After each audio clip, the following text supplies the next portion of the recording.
పిల్లలకు చెప్పిండ్రు, ఆడపిల్లలకు మగపిల్లలకు చదువుకున్న వాళ్ళకు మీరు ఇద్దరు ఉద్యోగాలు ఊడగొట్టుండ్రి.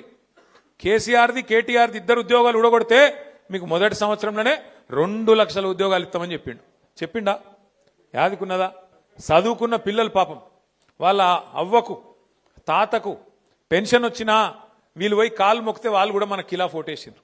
ఈ పిల్లలు పోయి అమ్మా మా కొలువు వస్తుంది, కేసీఆర్ కొలువు పోతేనే మా కొలువు వస్తుంది, రాహుల్ గాంధీ చెప్తాండు నమ్ము అని చెప్పి మొదటి సంవత్సరంలో 2 లక్షల ఉద్యోగాలంటే నమ్మిండ్రు.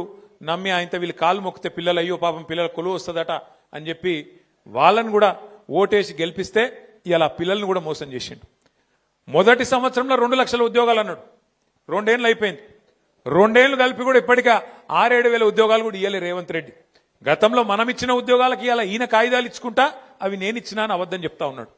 అట్లాగే రైతులను మోసం, మగపిల్లలను మోసం, ఆడపిల్లలను మోసం, మహిళల్ని కూడా మోసం చేసిండు. ఎన్ని కథలు చెప్పిండు మహిళలకు. అమ్మా సోనియమ్మ చెప్పింది డిసెంబర్ నుంచే ఇస్తా, 2,500 ఇస్తా మీకు, మహాలక్ష్మి ఇంటింటికి